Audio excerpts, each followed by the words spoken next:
to it. Whereas when you observe it, then there's likelihood of assenting to what you're observing, right? So whereas here, the base of mind, at the base of all consciousness, the mind basis of all, so this is a very dull and, not at all alert mind. It's very passive, like a vast ocean, So the kind of objects that appear to this mind, there are only three. The senses and what else? The five objects, and the imprints or the latencies, on just these three. And these three also not belonging to someone else, but one's own senses, one's own objects. The five objects, what are they? The form, the touch, the sound, smell, and tactility, and the taste, right? So of one's own, and not someone else's. And then the imprints of one's own and not others, right? So other than these, nothing at all is being perceived. Nothing at all appears to this mind. Say, analyzing into emptiness. Nothing. None of these things really appear to this Alevigyan. And then yesterday also we read 157, which says a mind basis of all has the aspect of not discriminating its object. It's like a very passive, autistic person, and not actually being able to say, oh, this is good, this is bad, now look, there's wind coming over there, and someone knocking at the door. Not like that. Very passive, without a sense of sharpness. So there's no discrimination happening, right? And then it does not notice its objects, and it cannot induce another consciousness to notice objects. And this entity is undefiled and neutral. And in terms of its nature, whether it's positive or negative or neutral, it is neutral. It is not positive, it is not negative. It is undefiled. Undefiled should not be, understood in terms of purity, but it is undefiled in the sense of, not being tainted by obvious afflictions and so forth. It's neutral. In short, it is neutral. And the reason why they say it is neutral is that,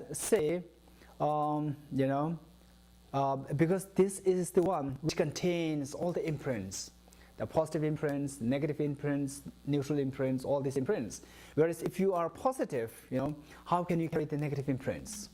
And whereas if you are negative, how can you carry the positive imprints? So therefore, since that this is the basis, this is the container, the Alevigyan is the container for all imprints, it must be neutral in nature. It is a constant main mind. It is a constant, meaning it always abides, always abides. And then when does it cease? Even at the time of death, it abides. So there are two ways of saying, but in the loose sense, we can say it abides until one achieves. In terms of the lower vehicle practitioners, it abides until one achieves the non-residual nirvana. And in terms of the Mahayana practitioners, it abides until one achieves the 8th Bodhisattva ground. Right? So it simply unceasingly abides, until then. For the Mahayana practitioners, it abides until what? 8th Bodhisattva ground level. And as for the Hinayana practitioners, it abides until what? Not non-abiding, non-residual. Exactly, yeah. The nirvana without a mentor, or a non-residual nirvana. Not non-abiding. Non-abiding is very high, is Buddha. Okay. So this continues. Okay. And it says, it is a constant has a connotation. It always abides. Whereas look, what happens when the wind subsides? What happens to the waves of the ocean? They simply go back. They seem to go back to the ocean, Likewise, when the wind of the karma ceases, which means when does the wind of karma cease in our case? Good, when we die. When we die, the karma which propelled us as a living human being, that gets exhausted. As it gets, exhausted, then the the wind which disturbs our Alevigan, it subsides for a while. When it subsides, then all these waves of the different consciousnesses, eye consciousness, ear consciousness, the five sense consciousnesses, the mental consciousness, all simply dissolve back into Alevigan. And Alevigan alone is left, right? So see, all the other advantages, all the other mental states, like the sense consciousnesses and mental consciousness, they are all advantageous. They're all temporary, simply because of the wind of the karma. When it stirs its Alevigan, then the surface of the Alevigan simply gets stirred and then forms what? Waves of consciousnesses, various consciousnesses. And these consciousnesses, they don't remain like that forever. They again go, they again go back into the main source, Alevigan. When? The time of death. Time of death. Why? For what reason? When the wind of the karma, exhausts or it subsides. And what will happen? Will it stop ever like that? No. What will happen? A new wind of karma will again blow. We don't know which new wind, whether the new wind of karma propelling into hell realm, hungry ghost realm, human realm, or celestial divine being realm, we don't know. So we make sure that the next karma, the wind of the karma, is a karma that propels us, or that stirs the wave into the wave of what? The human beings, the consciousness of human beings, the consciousness of divine beings, rather than hell beings. Okay, constant, main mind. The mind, which we all know, it consists of what? It consists of the primary mind and the secondary minds, or the mind and the mental factors. So look, so basically the mind is divided into two, right? So one which is known as the main mind. So sometimes there are different alternatives or translations. Main mind, primary mind, what else? Some people translate it as consciousness, right? Okay, and sometimes even just mind. Mind, main mind, primary mind, consciousness. This is the first class of the mind. And the second class of the mind is treated as the secondary mind, mental factors, and then what else? I think that's it too. Sometimes they have the word concomitant. Concomitant, okay. Yeah. For the time being, say mental factors, secondary minds, and if you like add more, if we are more keen on more numbers, then we see concomitant minds. Okay. Okay, so I would simply like, how many different kinds of, any idea, how many different kinds of mental factors are there? So if you like the group, there are millions and trillions of mental factors. But then, as we are quite familiar as to how to group, things into more simple numbers. Into how many groups of mental factors can classify all of them, billions of. The one that we most heard is the 51 mental factors. Good. 51 mental factors. 51 mental factors, right? So of them, there is, among the 51 mental factors, again we classify them into small groups. And one of the groups is known as the omnipresent or ever-present mental factors. Ever-present mental factors. This consists of 5 mental factors. Already, anyone? Attention, intention. Good.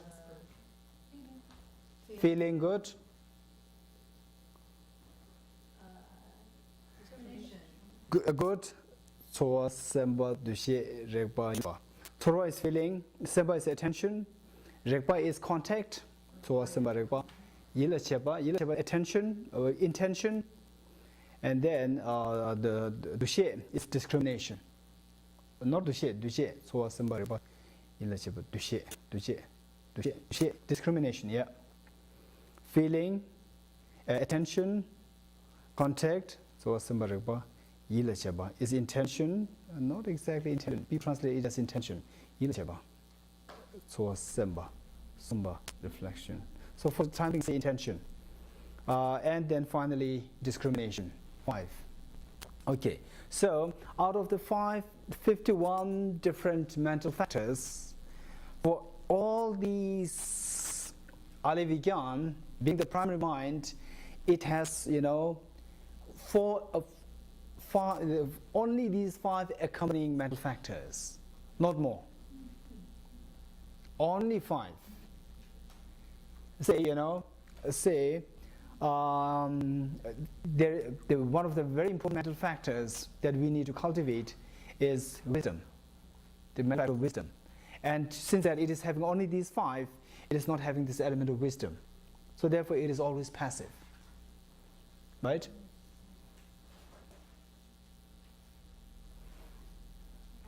Oh, good.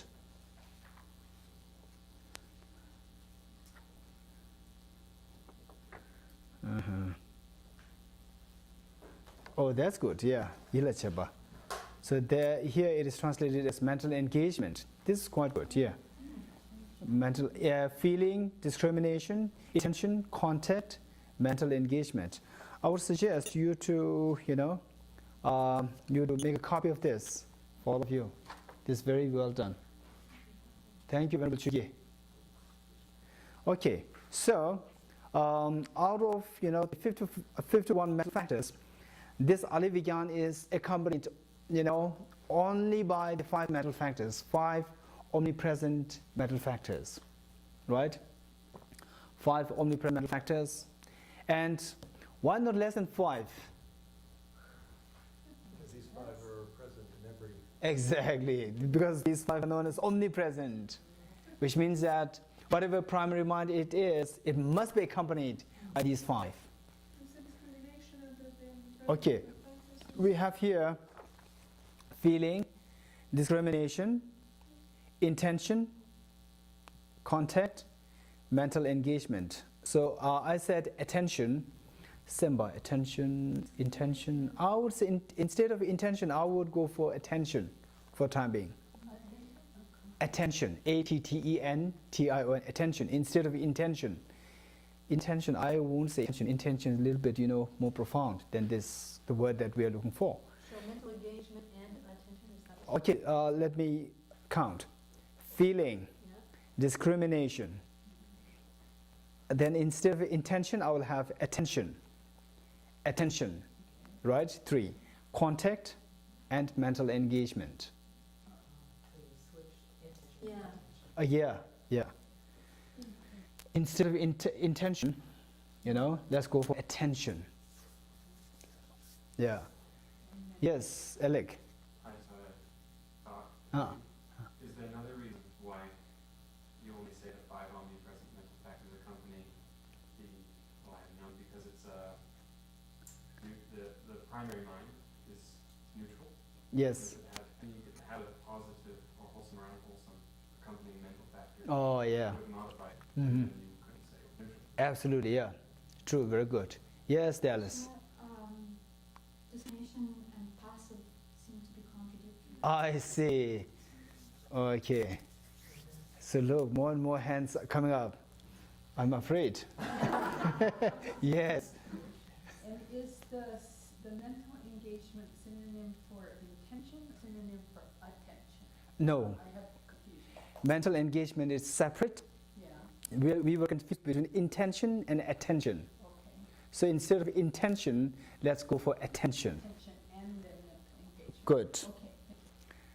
Very good question. Why discrimination and passive? These 2 are contradictory. So how can a passive mind have discrimination? Very good. Anyone who can help me? Discrimination in its context simply means able to discern that shape and so forth. It doesn't have any. Can it discern anything? The Alivigyan. I don't think it can discern anything. No, not at all.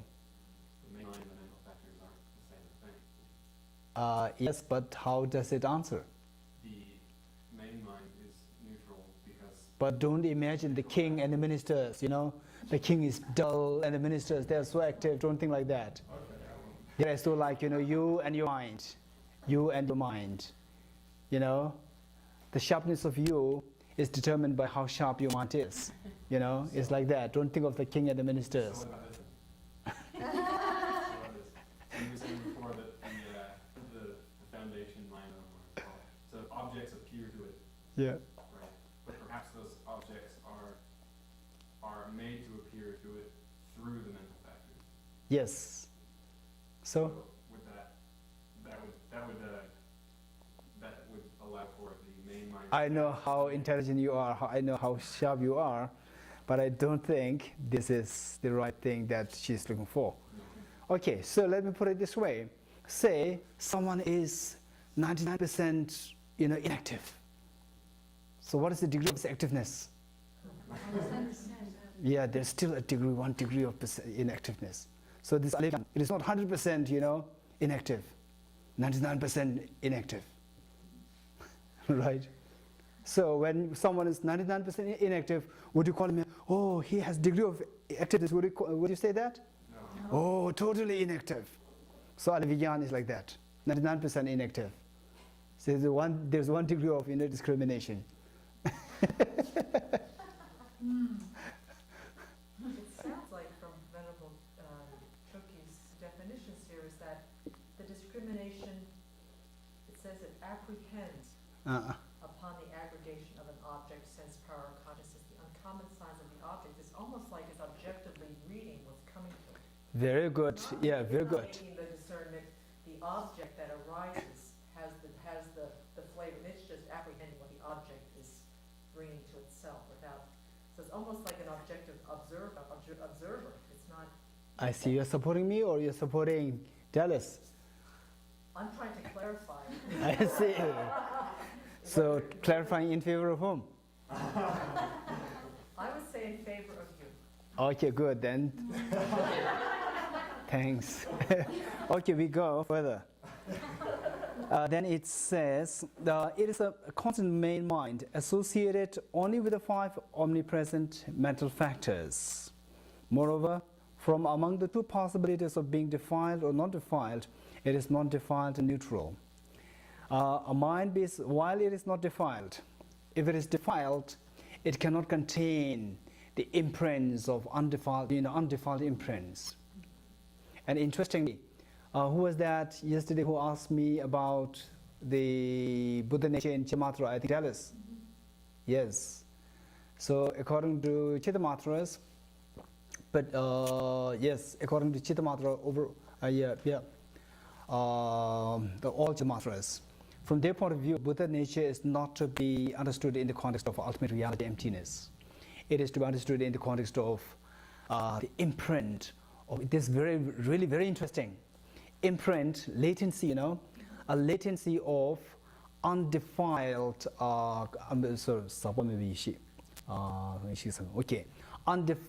let's better put it this way, imprint of the uncontaminated or undefiled, uncontaminated primordial wisdom.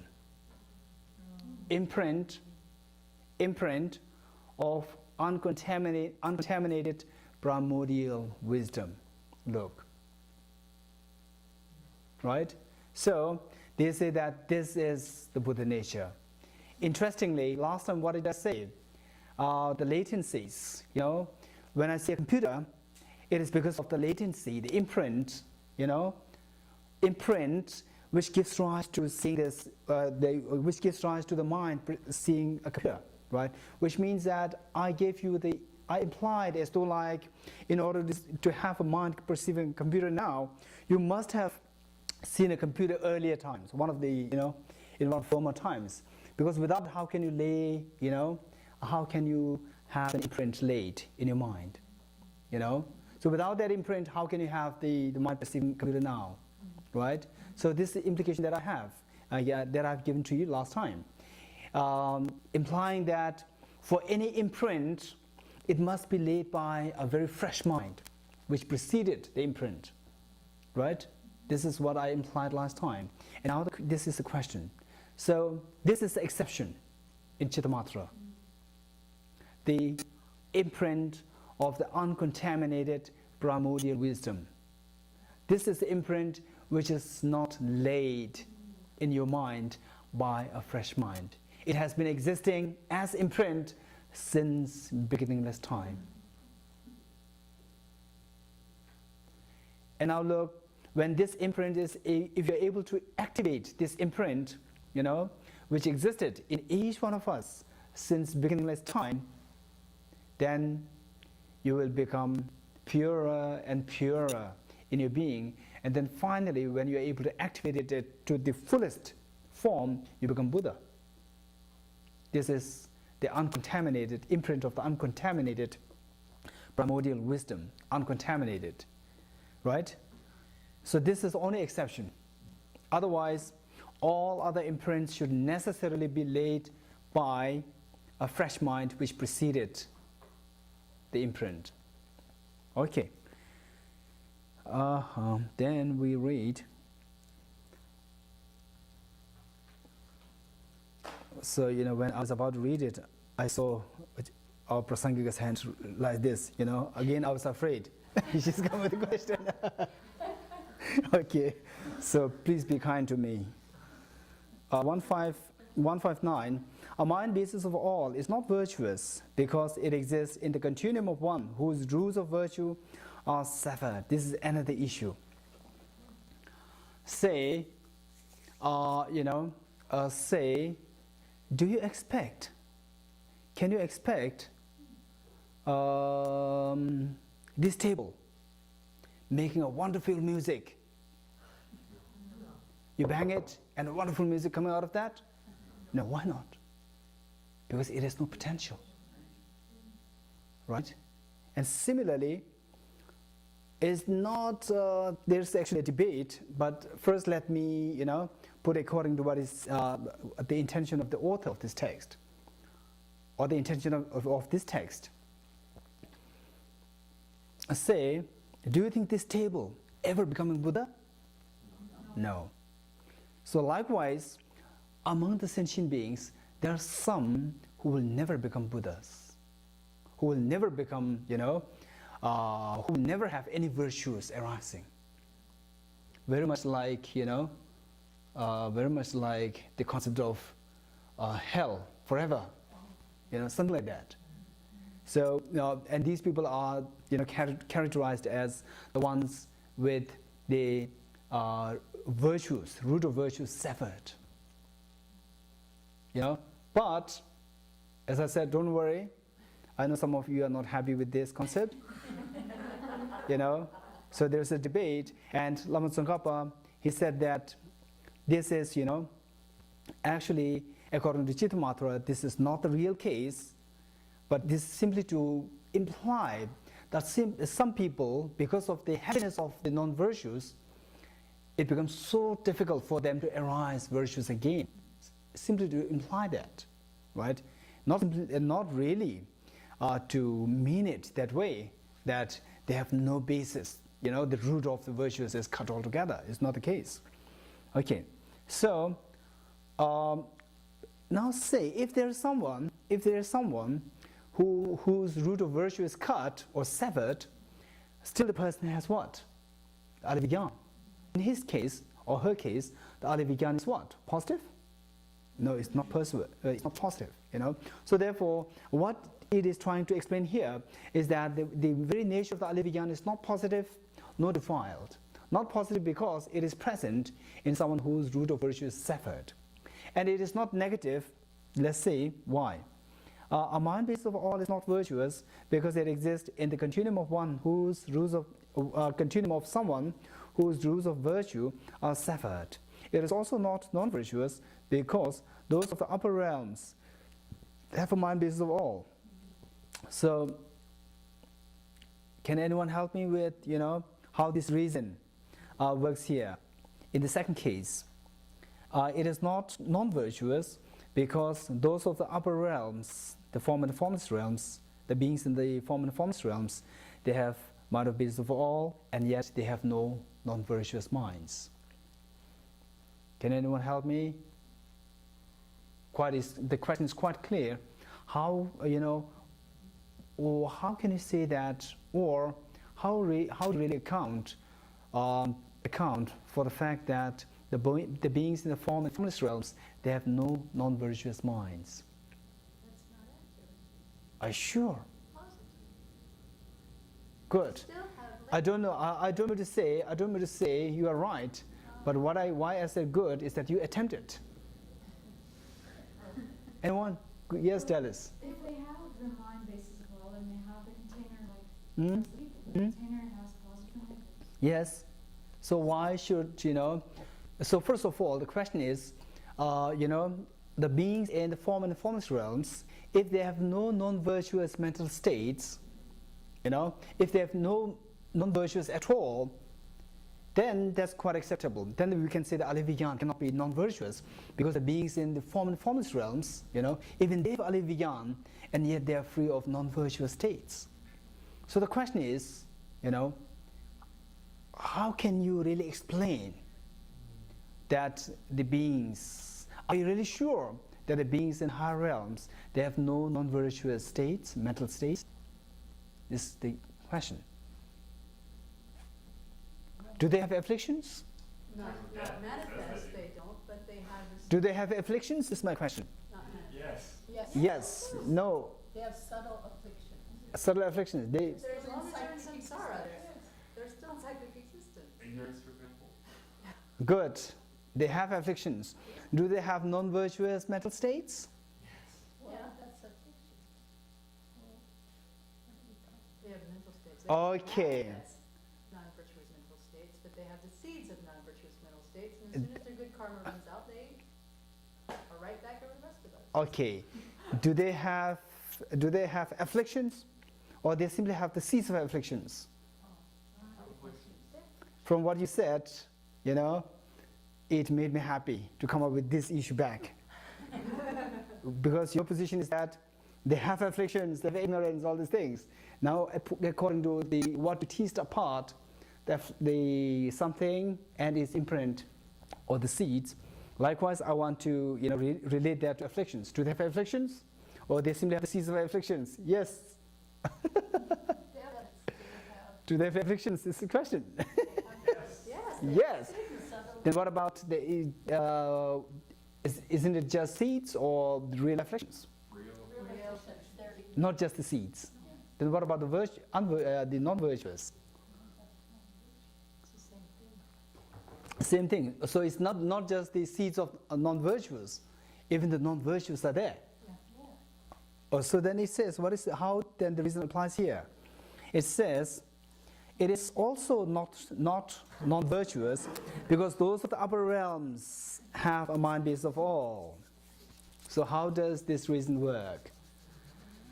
Okay, so I don't expect, something so concrete coming from you. I don't blame on you. I simply want to make clarification here. So, look, the afflictions, when we speak about virtuous and unvirtuous, we speak of that in relation to a mental state, particularly, let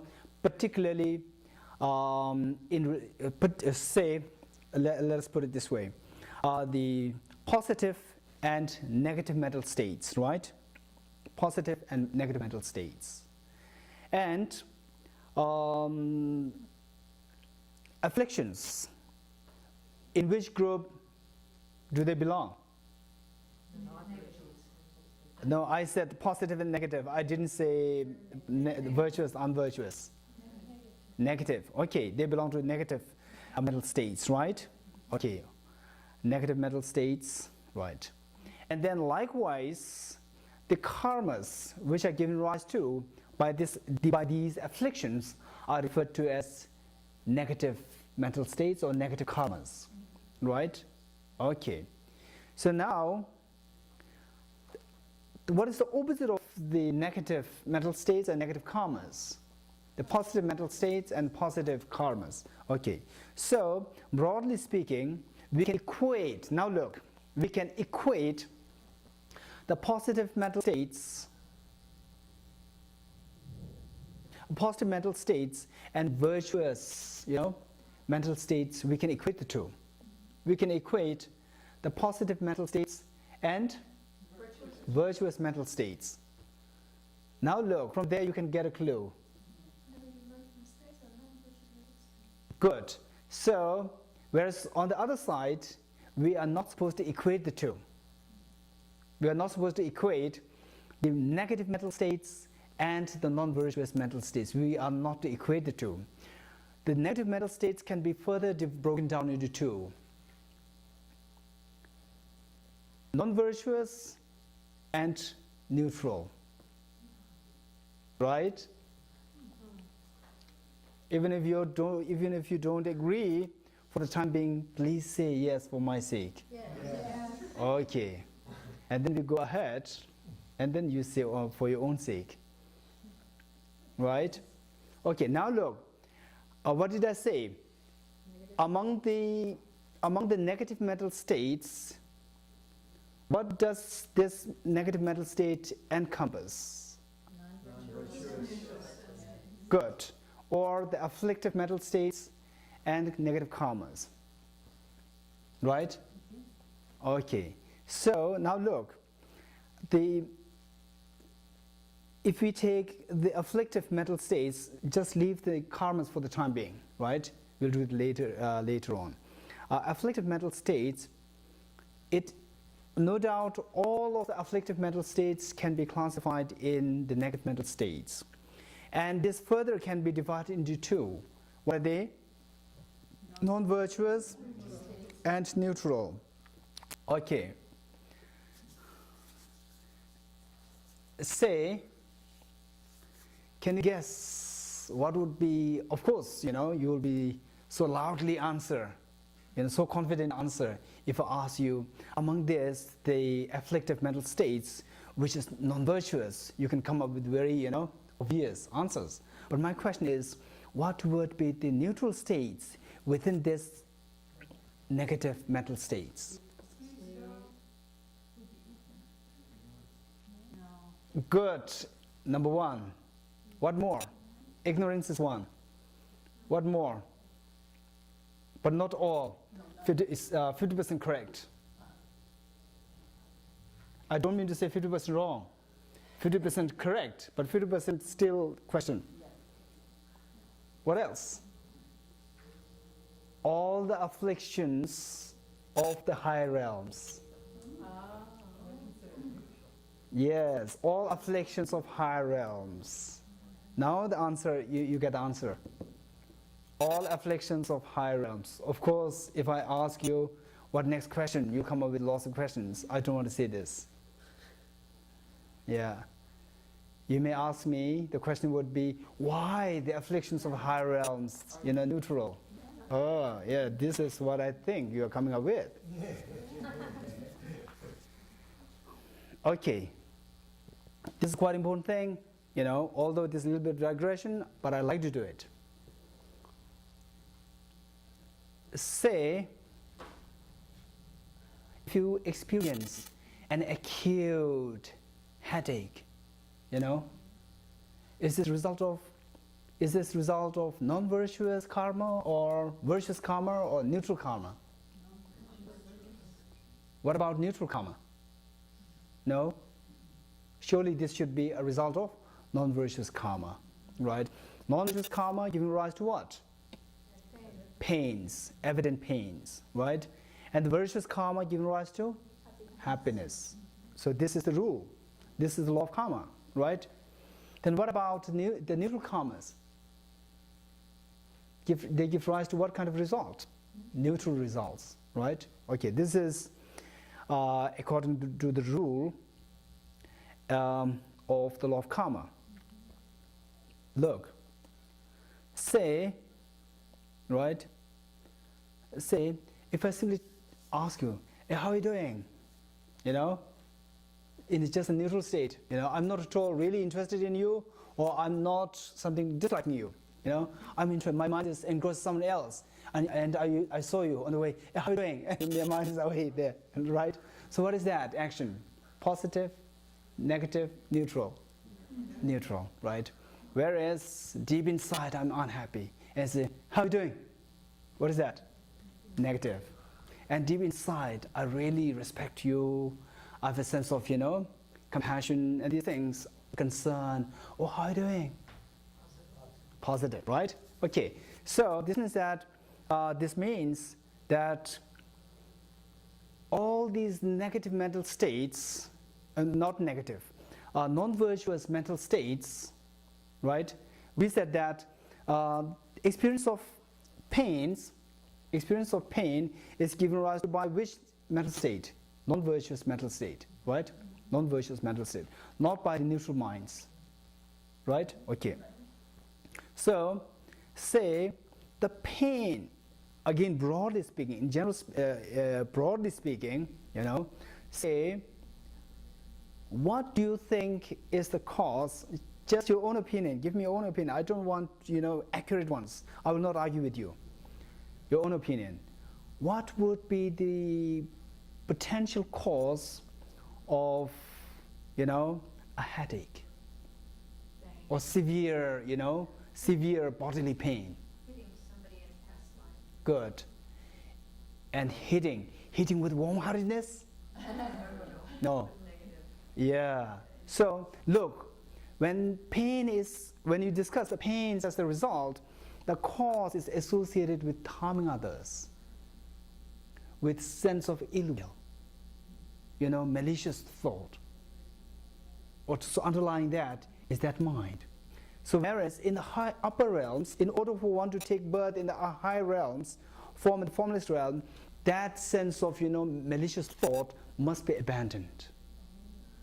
Without abandoning that malicious thought, you know, you cannot take birth in the higher realms.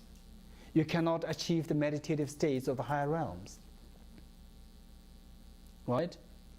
So, the basic qualification of the minds of the higher realms, they are freed of the malicious thoughts. Because of which, you know, any consequence that they experience because of their mental states would be either positive, virtuous, or neutral. So even if they have afflictions, the afflictions are so subtle, much subtler, you know, which is freed, you know, even the afflictions in these realms, they are freed of malicious thoughts. So therefore, all the afflictions and the karmas, you know, the karmas accumulated because of these afflictions in the higher realms, they don't really give rise to painful experiences. So if the result is not painful, what should be the result? Either positive or neutral. So which means that the cause is not non-virtuous. So therefore, higher realms, they don't have non-virtuous mental states. Right? Then how did they fall out of that? So which means, good, very good question. Can anyone help me? They have neutral negative states. So please don't, you know, take it so easily. Don't abuse them. Again, just as someone abused Chittamantra last time, Alec is trying to abuse, you know, this view. I'm sorry. Okay, so actually what happens, this is a good question. You know, what happens, again, there is a debate, but again, to give you the overall view, the broad view, is that what propelled them there? Karma, positive karma. And the positive karmas, they can get exhaust. Yeah. They exhaust at one point. It's not eternal. So once the positive karma exhausts, and if the karma to take birth in the lower realms is stronger than the karmas that to give rise to higher realms, then they will take birth in the lower realms. So they have abandoned ill will in a manifest way, but they must have some seeds of it still present in them. Exactly. Yeah. Okay. Good. So because of the exhaustion of the virtuous karma that propelled them in the higher realms, that karma exhaust, and then the karma to take birth in the lower realms is stronger, then this karma will, try to nurture the seed of malicious thoughts and these things, So because of which they will take birth in the lower realms, again their mind will become so deluded by these malicious thoughts underlying, right? Okay, so this is one reason. And now back to the 50% correct answer. What is that? Ignorance. So now look, we said that, all afflicted mental states of the higher realms, form and formless realm, to which of the three groups it fall into? Virtuous, non-virtuous, neutral. Neutral, good. Then the question is then, what about all the afflictive emotions of the desire realm? Do they fall in the neutral, non-virtuous, or virtuous?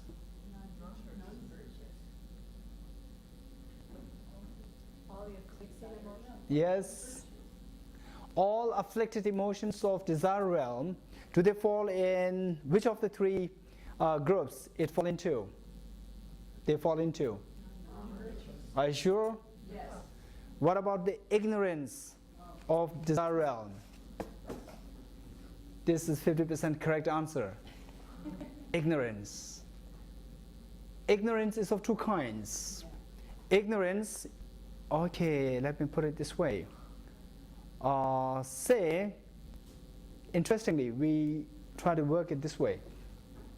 Say, you see yourself, or you perceive yourself as autonomous, as self-sufficient, substantial person, right? Or let's say, a better first point it out to something outside. Say, there's a cup, there's a cup, and you view it as, oh, it is permanently existing. It's permanent. It's not breaking anymore. Actually, this is what I did, when I was very small. When I was, say, maybe I was 7 years old. So what happened was that I have this slipper, and the slipper was really worn out. And yet, somehow it's still workable. Workable, it's worn out too much, but still, the holders, which holds it, what do you call it? So whatever, so that is still there intact, so which means that you can use it. So, being a very small kid, I see others putting on new slippers, so I also wanted to have a new slipper, but without finishing with this, I couldn't get one. I couldn't get a new one. So I was trying to deliberately, break it. And then the foster mother, I was in actually, in what do you call that? A home for 40 children like that, Not orphanage, it's a school. Yeah, but boarding. So I was deliberately trying to cut it. And the foster mother saw that, and she provided me a new one.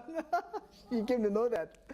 See. So similarly, look, this cup, say, oh, it is so strong, it is permanent, So viewing this cup as a permanent, is it right or wrong?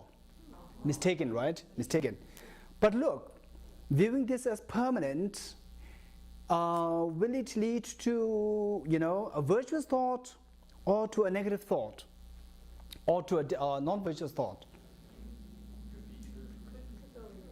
So in what way? In what way virtuous? If it were somebody else's, you could be respecting their property, for example. Respecting your property. Oh, look, I have a permanent cup. It's so nice, and I would make offering to the Buddhas, So that way, I can have I can make the, everlasting offering to the Buddhas, So good, the best thing that I can have is so wonderful. So this mistaken idea, this mistaken concept, can also have the potential to give rise to a virtuous thought, to make the best offering to the Buddhas. And then, whereas it also has the effect to give rise to a negative, non-virtuous thought as well. Can you give me an example? Throwing it at someone. Sorry? Throwing it at someone. Throwing at it. So even if it is impermanent, that it's impermanent, still you can throw it at someone. Permanent. It's a great weapon. Throw it again and again and again. Oh, this is also one thing. And then say, look, without this breaking, my mother won't provide me with a new one, and I dislike this shape, and it's so permanent. I get so angry with it. I want to do away with it. and thinking that it's permanent, I feel so sad. It is impossible that I can do away with this. So anger coming out. So this is not virtuous. So what I want to say, what I would like to say here, what I'm trying to point to here is that this basic ignorance, the ignorance which thinks, which misconceives the cup to be permanent, it can give rise to both the positive and the negative mental states. It can go either way. So likewise, viewing oneself and viewing others as self-sufficient, substantial nature, very solid, self-sufficient, substantial nature, then when you see the person being so kind like that, then you have a very solid object there to feel respectful. And then a sense of respect, a sense of faith, arises in you. So this is positive. And whereas, you dislike that person, and you see that person as so self-sufficient, substantial nature, so solid, independent, so then you get a very solid target to which you should be feeling angry at. So it can also give rise to negative mental states. So this mentality, this mindset, misconception, which views the self, oneself and others as existing self-sufficient, substantial nature, so it has both the capabilities to give rise to negative states and positive states. So that misconception, the ignorance, which misconceives the self to be self-sufficient, substantial nature, by in itself, we say it's neutral. So this is ignorance, and this is also what is known as the word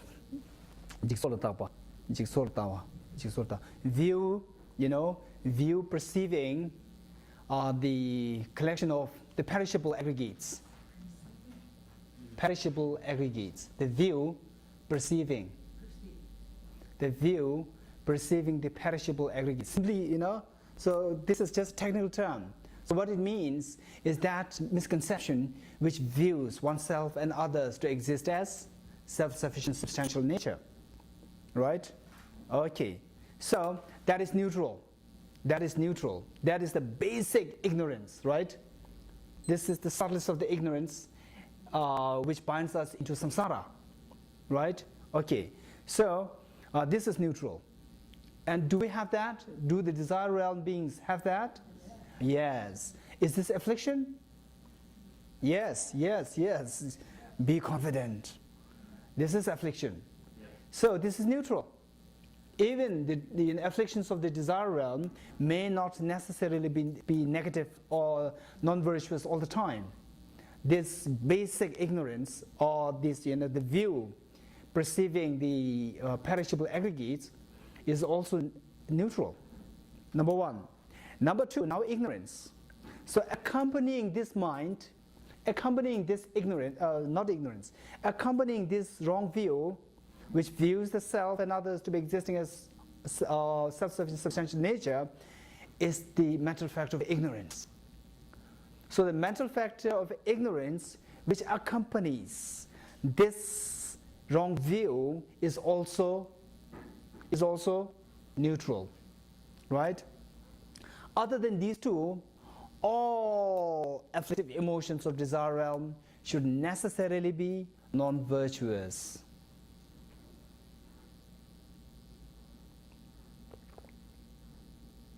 You got me? Yes. But if this keeps us in samsara, how is it neutral? It seems negative. If it keeps us in samsara, that's a state of pain, a state of... Very good question. How do we call this neutral? It's Very good question. negative. Very good. Anyone? Because it can give rise to a positive one and that natural. Partially good. Partially good. Still, anyone?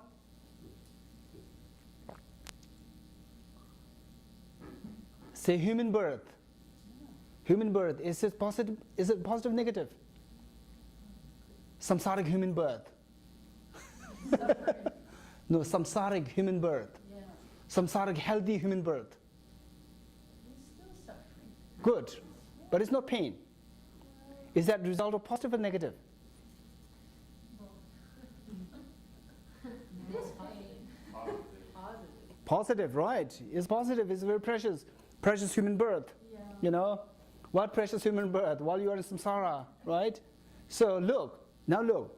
What I mean to say is that the positive mental states given rise to by this ignorance, because these positive mental states, for example, the karma, they give rise to the human birth in each one of us. You know, this positive this karma to give rise to the human birth for each of us, is that positive or negative? Positive. Virtuous or not virtuous? Virtuous. Virtuous, right? And this virtuous karma to give rise to this human birth is rooted to the ignorance, which misconceives the self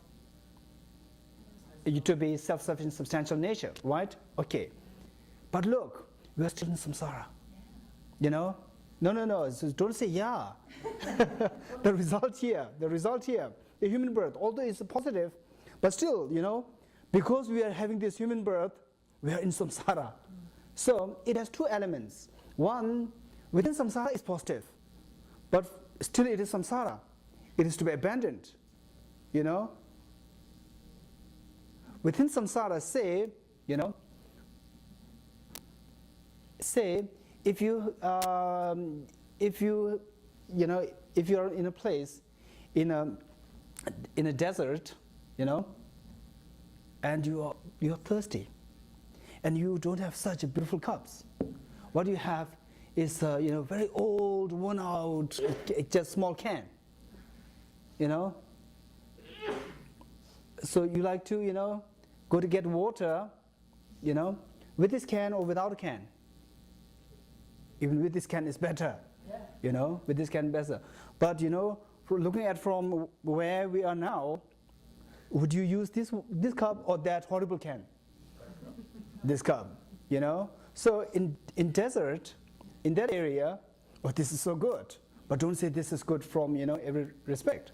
So similarly, our human birth is good from the point of view of those people within samsara. But then overall speaking, considering the samsara, nirvana, full enlightenment, this is horrible. Yeah. This is horrible. It is because of this body that we have the eye pains, we have the migraines, we have cancer, we have AIDS, all these problems because of this body. If we don't have this body, we can say bye-bye to headaches and all these things. So, look, it's all because of this. So we see, what I mean to say here again is that even these virtuous, the virtuous or the positive karmas is of two kinds. Uncontaminated and the contaminated karmas. The positive karmas which are given rise to by this ignorance and the mistaken view of the perishing aggregates is contaminated karmas. Right? Okay.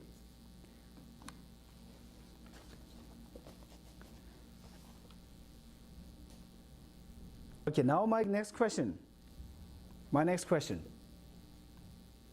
We said that the mistaken view of perishing aggregates, this is a very technical word. To simply put, it simply means the mistaken mind which views the self as self or any other person as what? Self-sufficient, substantial nature. Is that positive, negative, or is that virtuous, non-virtuous, or neutral? Neutral. In the desire realm. In desire realm. Be confident. Neutral. Good, look, when I say be confident, you say neutral. Before that, you hesitant. So it's neutral, yeah. Now, my next question. What about the same mind, the mistaken view, which views oneself as self-sufficient, substantial nature, that mind in the higher realms, positive, negative, virtuous, non-virtuous, and neutral. Are you sure? Yes. Why?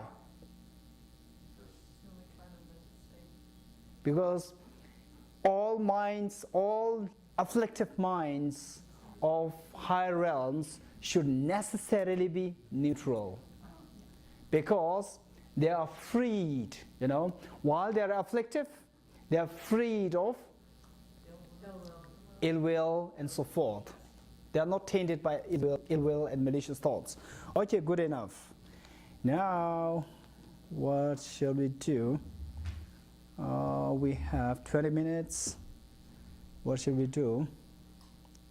Do you think we need to review this, the emptiness extract, or you want to do it yourself by looking at by watching the recording?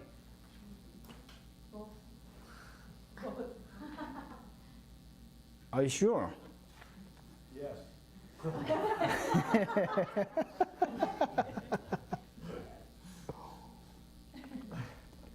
Okay, then let's do it. Yeah. So now, you have this copy? Yeah. Okay.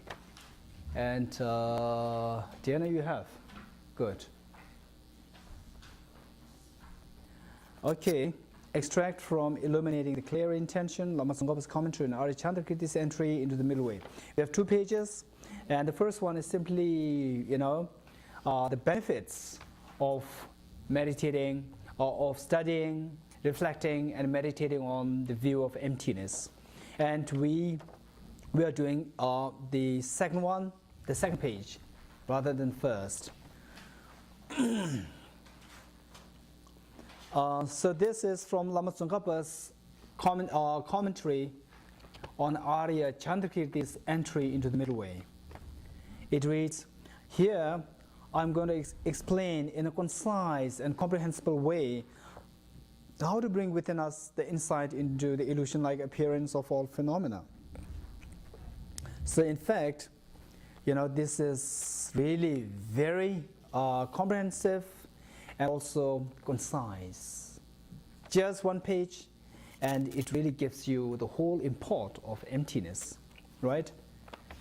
I don't think anyone can really come up with such a concise 1-page concept of quantum mechanics, quantum theory, But Lama Tsongkhapa did it so well with emptiness. Okay, let's see. And today the review that I'm going to do is basically, for 4 of you, but others, if it would be, of course, the more you listen to, it would be clearer. But don't expect, me having the full understanding of this. I'm simply replaying, the recordings that I did from my teachers. I'm simply playing that. I have no understanding. And what I expect you to do is, don't simply try to imitate what I'm doing. Try to imbibe, try to digest what is said here into your understanding, and make sure that you gain a true understanding of emptiness before I do. Okay, so let's read. Objects of knowledge can be divided into functional and non-functional objects. So what we are to establish of emptiness is the emptiness nature, the ultimate reality of everything, not simply just this cup or just me. Particularly for someone who is following a bodhisattva path, who is interested in benefiting others. Their learning, their understanding, their meditation must be so wide and extensive. To be able to gain as much understanding, as in-depth, as greatly in-depth understanding of emptiness as possible.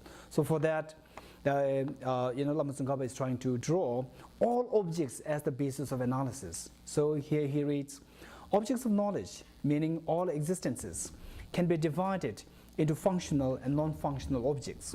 Functional referring to those things, those impermanent phenomena, and non-functional objects referring to those permanent phenomena. And the former, referring to the functional things, is of 2 kinds. Again, the functional things can be divided into 2, forms and non-forms. Forms referring to what? The physical forms, such as so basically the forms. Under this, we can have, broadly speaking, we can have the 5 sense objects. What are they?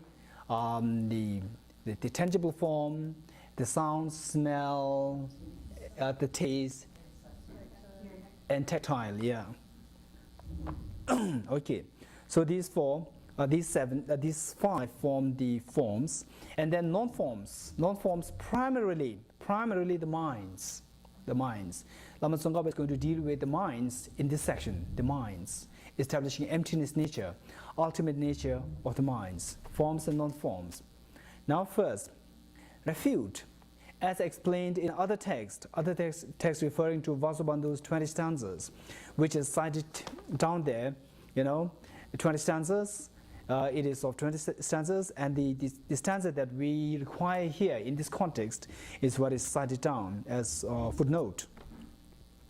Vasubandhu's 20 stanzas, the existence of directionally partless particles in the case of forms, and temporarily partless moments in relation to minds.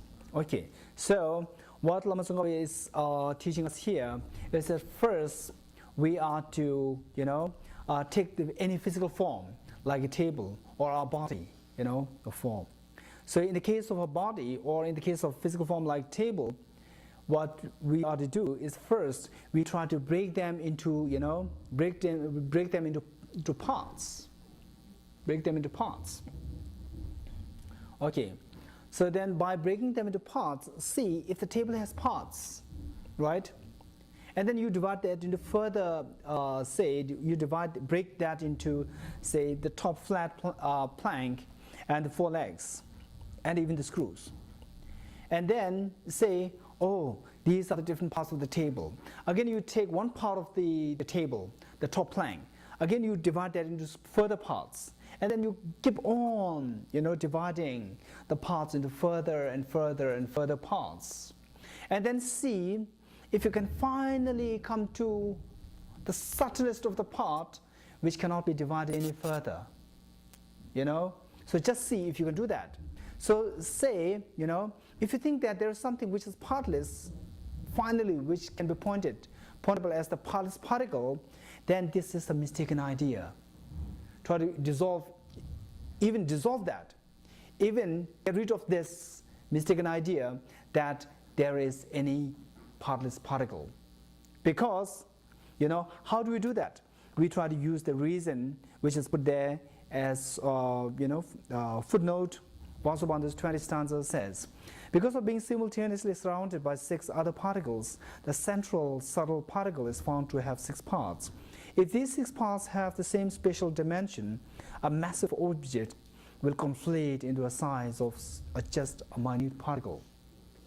So use this logic to refute the existence of the subtlest of particle known as partless particle. Refute by using this logic. Okay, so how do we use about this logic?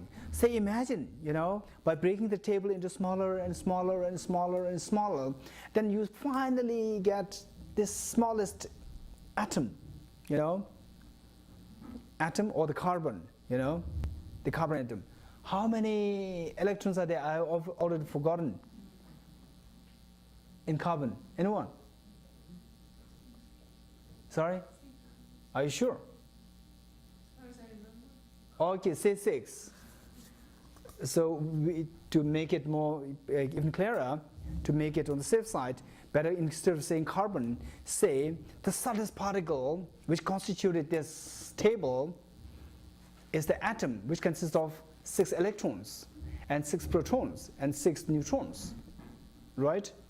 Okay, so then we take this small electron, one of these electrons, separate. And this electron, is it partless? Can be divided any further? Say, if you think that this is partless, this is partless, then use this reason of Vasubandhu's 20 stanzas, So imagine this electron, last time Alec was discussing, we were talking about the electron smasher, the cyclotron. What is that? Large Hadron Collider, yeah. Large collider, yeah. Collider where you try to, send these electrons individually, with great speed.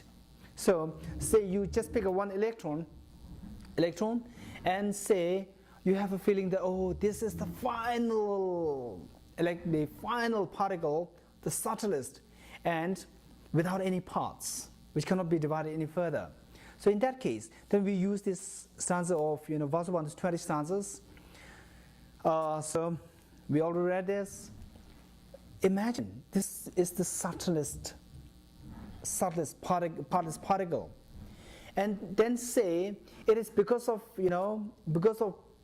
bringing together of such small particles, which you call as which you think as the smallest particle.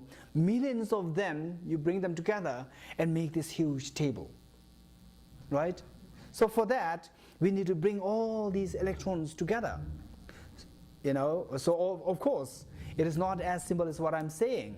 So electrons, it's not just the electrons, they have the protons, neutrons, all these things. So say, at least, in this particle, in this, the atom, we were thinking of 6 electrons, right?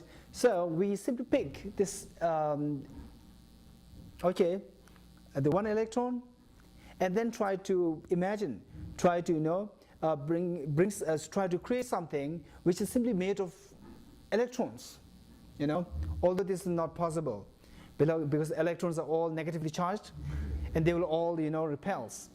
They'll all go one from one another. So say, we remove the charge of this. I don't know if you get it. So anyway, imagine we remove the charge and then try to bring millions of such electrons. So just out of these millions of electrons which are combined together, we pick up this central, one in the middle. We pick that. And then just mentally try to think of, so that one is surrounded by 6 particles. One in the east, west, north, south, top, down. 6 electrons surround this central electron, right? So, which means that this central electron, it has, 6 different positions. So the one position which is facing towards the electron to the east, the other facing towards the electron to the west, and one north, south, top, down, which means there are 4 parts already, 6 parts already, So whereas if you still insist that there is no such parts, then, the portion, it is a form, this electron, the central electron, it is a form. So the portion which, which is towards the east and the portion which is towards the west should be exactly identical. If they are not, if there is no such different parts, they should be identical, which means that, the one which is touching the electron at the to the east, it should be touching the electron at the west. So this means that the east electron and the west electron, these two should touch, which means that there's no electron in between, right? So again, you bring the 3rd electron. Again, the middle one will be lost. And then however many you try to bring together, they will simply start conflating within each other. Simply conflate. And even if you bring millions and trillions of them, they will never grow to any size. So look, because of being simultaneously, the footnote, Vasubandhu's 20 stanzas says, because of being simultaneously surrounded by 6 other particles, referring to the central particle, the central subtle particle is found to have 6 parts. If these 6 parts have the same spatial dimension, say, they are just, this particle doesn't have any 6 different parts, then you have to say that, the east side and the west side, these two are same. North and south, these two are same. Top and down, these two are same. If they are the same, if these 6 parts have the same spatial dimension, a massive object will conflate into a size of just a minute particle. So then you cannot really think of the whole universe, the big universe, sun, moon, Abbey, Sravasti Abbey, and my cup. They will all simply conflate into a small particle, right? So, but this is not the case. They are there, which means, that in order to reconcile these 2 ideas, either you have to give up saying that, the massive world exists, or you have to give up saying that they exist a particle. So of the 2, it is wiser to give up the second, So that way you reject particle, in the case of the physical form. Now, in the case of the mind, you try to reject the partless temporal moments of mind. Say, we cannot say that, oh look, his mind, his mind at the east, to the west. No, we cannot say that. So in the case of mind, we cannot speak of directional parts. But we can speak about the what? The temporal parts. Say, the temporal moments of the mind. Say, oh, today I really feel so relaxed and, at peace. Today. Which mind? Today you have a mind which existed for 24 hours. The first hour mind, second hour mind, third hour mind, you can divide the mind in this way. So in terms of time, you divide the mind in terms of time. So this is what is known as the temporal, segments, moments of the mind. So again, you divide that. Oh, the mind of today can be divided into 24 parts. First mind, the mind of the first hour can further be divided into 60 parts because it has 60 minutes. The mind of the first minute, second minute, and the mind of the first minute can be further divided into 60 parts because the first minute has 60 seconds. And you divide that into, milliseconds. So you divide, you keep on dividing. And again, the same thing.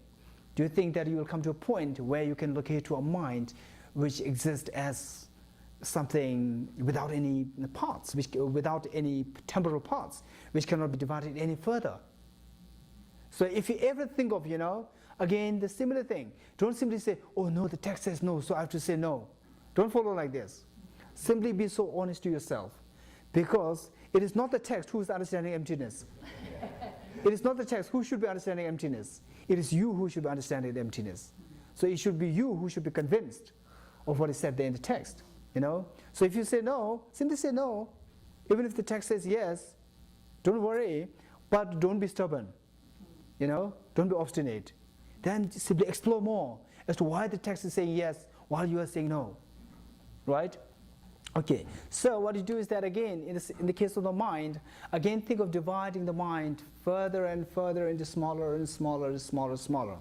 And finally imagine, if you can go on forever like that, then it makes no sense of a mind, because we cannot really locate as something so concrete as a mind.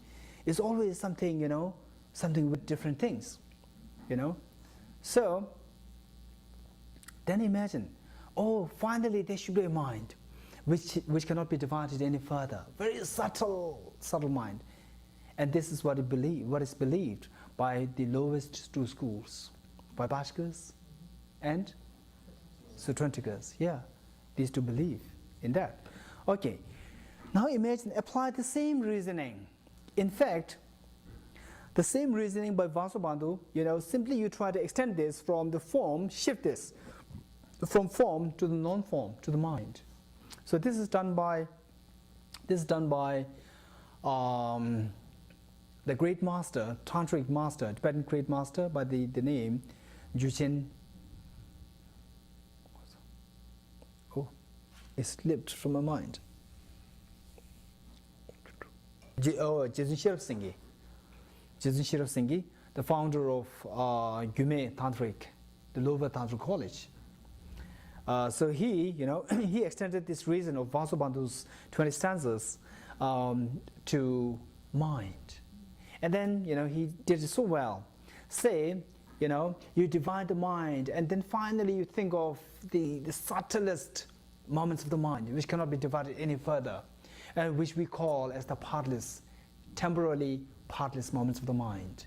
So, imagine there are three, imagine there are series of them, and then, you pile one over the other, and finally it becomes the mind of today, 24 hours mind, right? Okay, so say it is made of millions of such small segments of, temporarily partless moments of mind. So just imagine three of them, just take 3 of them for convenience sake. Think of the middle one. If this is partless, temporarily partless, which means that you cannot think of the time of this mind B, A, B, C, right? A, B, C. The mind B, you have to say that it has no two different parts, which means that it has no part in terms of beginning and part in terms of ending. Which means that it's, if you speak about the time of beginning, it is the time of ending. Beginning and ending, these two are simultaneous. In that case, mind A touches mind B to the beginning of mind B. And mind C touches mind B at the point of ending. If the ending and the beginning of mind B, these two are simultaneous, then mind A should touch mind C, which means mind B is lost in between. So similarly, if you come mind D, mind C will be lost. And again, mind, E, F, so however many moments of minds, is already 3:30. So we will have just 5 minutes more.